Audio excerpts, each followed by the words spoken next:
Hi Stampers, welcome to the Queen Cat Design Studio. Today we're going to be working with stamps by Trisha Schufelt and her unicorn stamp. Isn't she gorgeous? She's always been one of my favorite stamps that Trisha has come out with. Alright, so the technique today that we're going to be working with this beautiful unicorn stamp is painting with Distress ReInkers.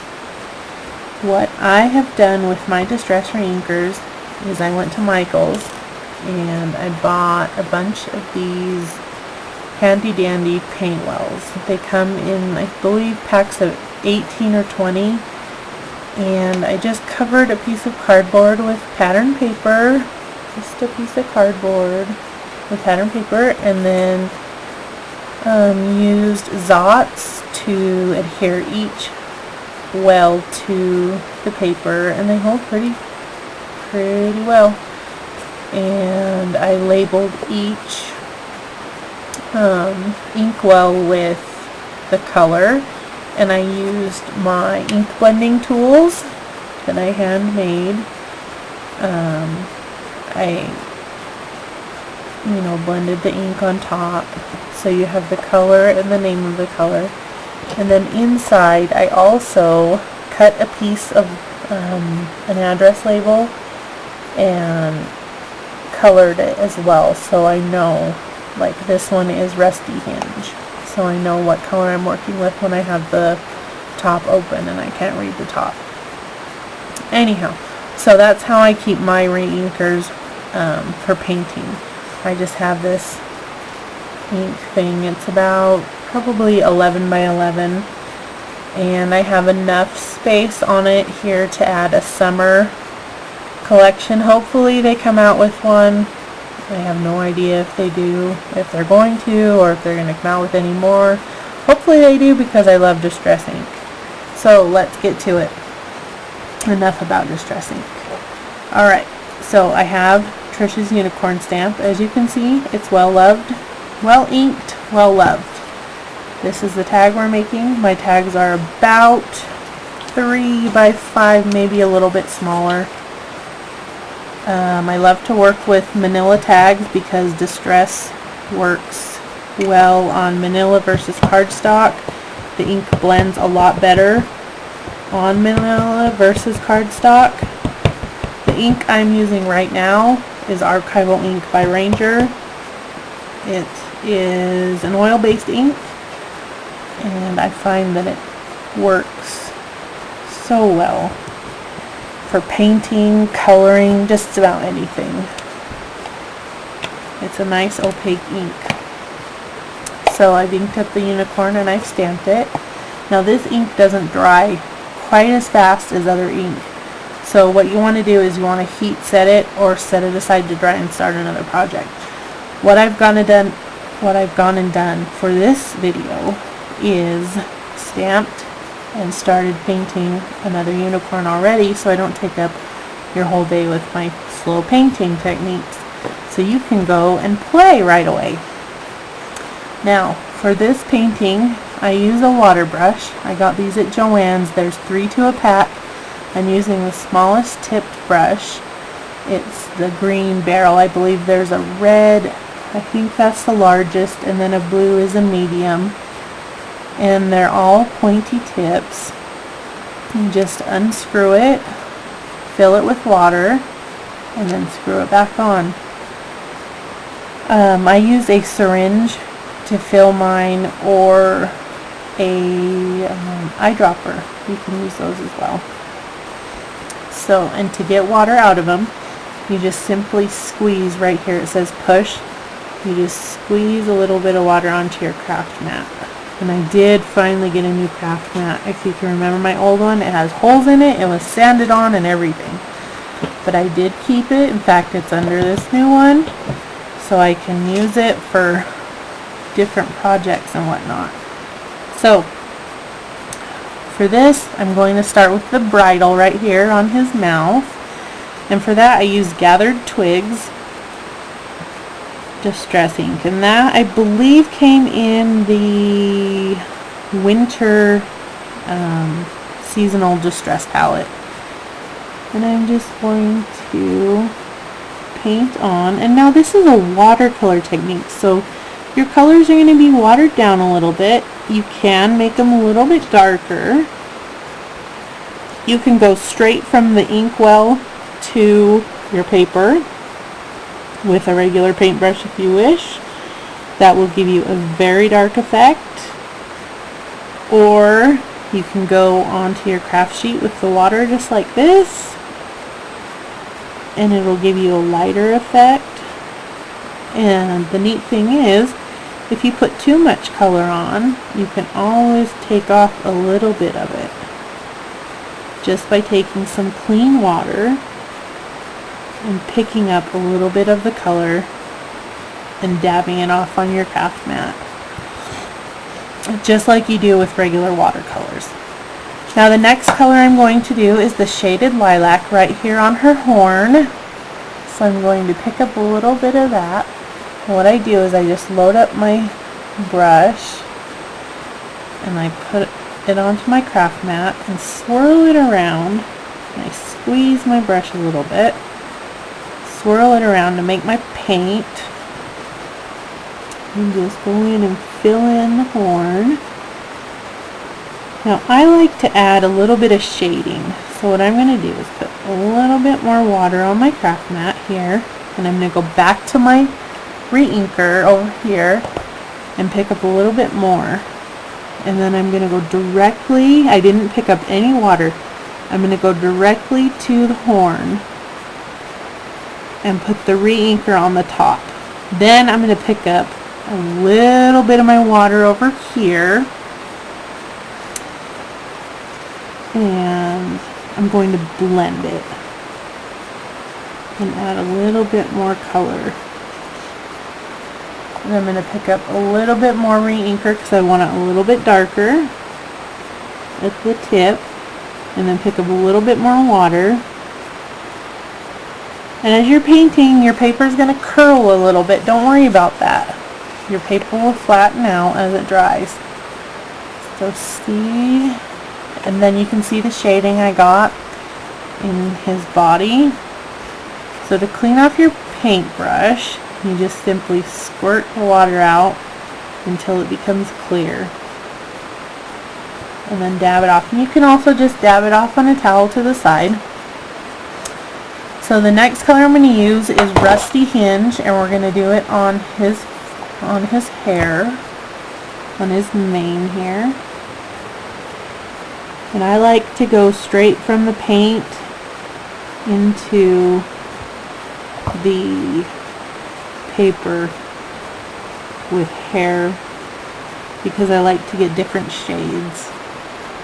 You know how you ladies like to go to the salon and get highlights and stuff. Start with dark hair and make it lighter. Well, that's what we're going to do with hers.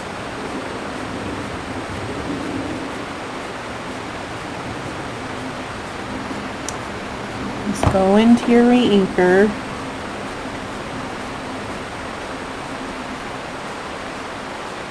and just pick up some water.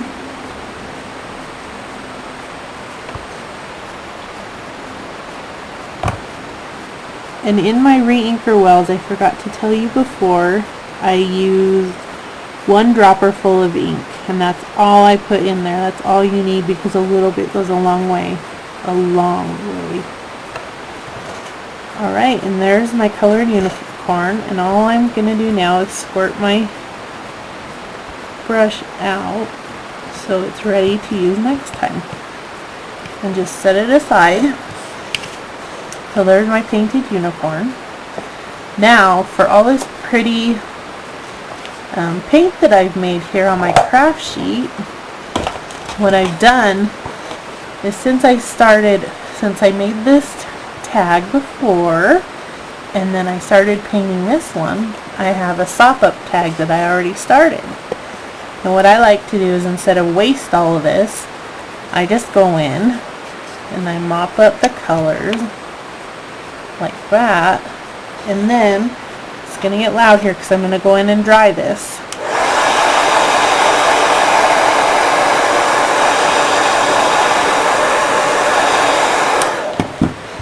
And then you can dab a little bit off with a towel. And then say I wanted this purple right here. So I'm going to dab into the purple. And put that on the top here. And then heat it.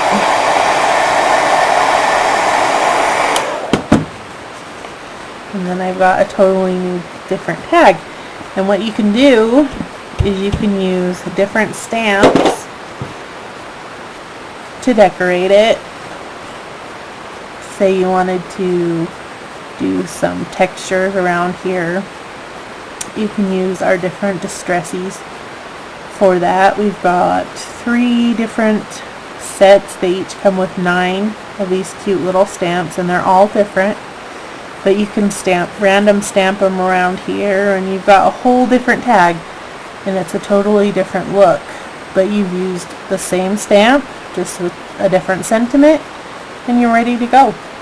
Just set this aside for another event that you have coming up, or one that you don't even know that's coming up, and you are ready for next time. So let's finish this one. This cute unicorn. So what we're going to do now is take the shaded lilac with an ink blending tool and the Distress ink pad here. What I do is I go around his face and I try and leave highlights so it looks like he's popping out of the tag. And I like to go in circles so I try not to get the square edges of the blending tool. And when I mist it with water, it usually blends them away if I do accidentally get some of the square edges in there. So that's the shaded lilac. Now we're going to go in with peacock feathers, which is an absolutely gorgeous color. Go around the edges, and that'll help bring your eye in to the center.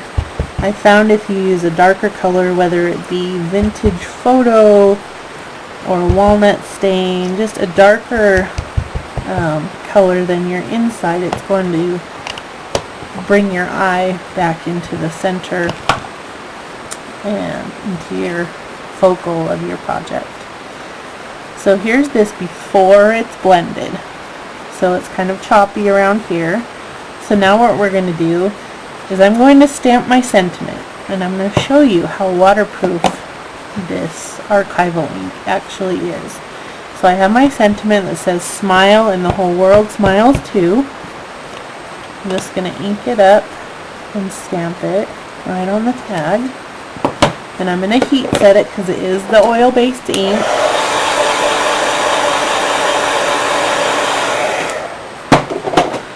Alright, now I'm just going to take my water. I just have a spray bottle from the dollar store. And I'm going to get it pretty wet so the ink's going to run all over.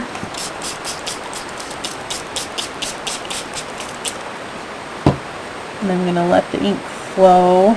I'll tap a little bit of it off. And don't worry if your ink starts to run with the painting you did, because it's just going to blend your color that much more and make it more interesting.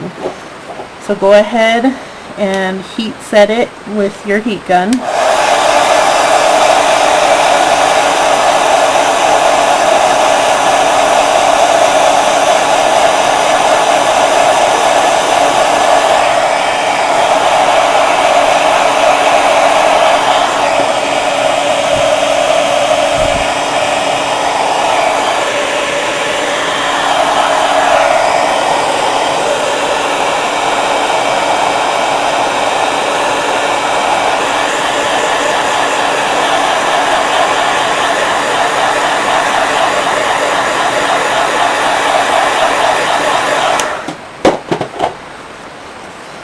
So there's to this point. Now what I did for the other tag was I went back in and I blended some more shaded lilac in to make it even darker.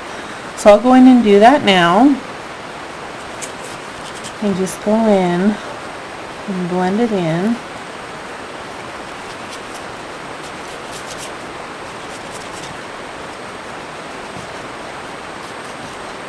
And then I'm going to go ahead and spray it a little bit more.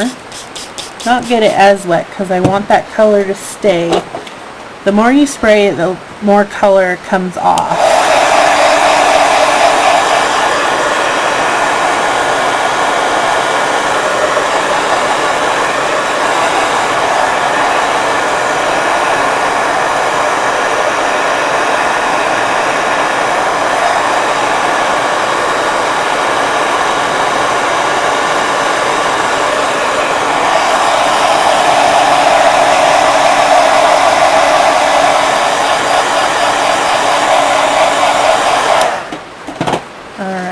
So there's that. And now what you can do is all this extra ink, you can go in and add little droplets to the card or to your tag in random areas, and just pick up more ink so it looks more distressed, and then just go ahead and dry it on there.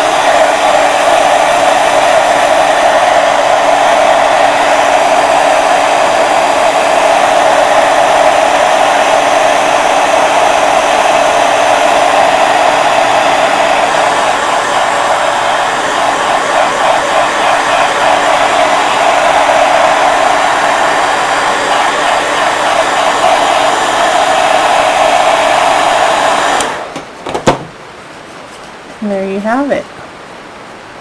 A really pretty unicorn tag. And again, these stamps are by Trisha Schufelt. She's one of the mad designers at Queen Cat Designs. Come by and pick up some stamps today. Have a great day. Thanks. Bye.